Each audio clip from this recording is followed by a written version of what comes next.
I బొమ్మ పోయింది, I బొమ్మ 1 వచ్చింది. ఇప్పుడు కొత్తగా వెబ్సైట్ లో ఐ బొమ్మ 1 అయితే వచ్చింది.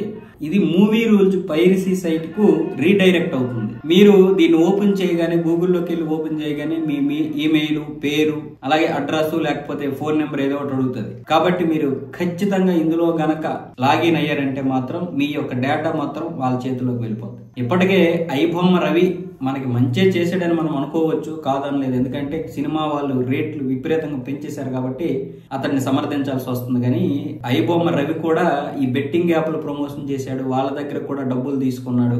ఆ బెట్టింగ్ యాప్స్ వాళ్ళందరికీ కూడా మన యొక్క డేటా మొత్తాన్ని ఇచ్చేశాడు. 5 కోట్ల మంది డేటా ఉందని చెప్పాడు. అది వాస్తవమే. ఎందుకంటే 50 లక్షల మంది డేటాని ఇప్పటికే ఛేదించారు పోలీసులు. ఆ డేటా మొత్తం ఇప్పుడు వాళ్ళకి కొన్ని కోట్లకి అమ్మేస్తున్నాడు. అలాగే ఇప్పుడు ఈ సైట్ కూడా అంతే. మనం కొత్తగా వచ్చింది కదా అని వెళ్ళామంటే మాత్రం ఖచ్చితంగా వాళ్ళైతే మాత్రం మన డేటాని లాగేస్తారు. కాబట్టి ఎవరు కూడా మీ ఈమెయిల్, మీ పేరు ఏది కూడా నమోదు చేయకండి. ఇప్పుడు మనకు సినిమా టికెట్ల ధరలు పెరిగిపోయాయి కదని ఇక్కడ ఫ్రీగా చూడాలనుకుంటే మాత్రం అది తీవ్ర నష్టంగా జరుగుతుందని పోలీసులు కూడా చెబుతున్నారు. ఎవరు కూడా ఈ ట్రాప్ లో పడద్దు.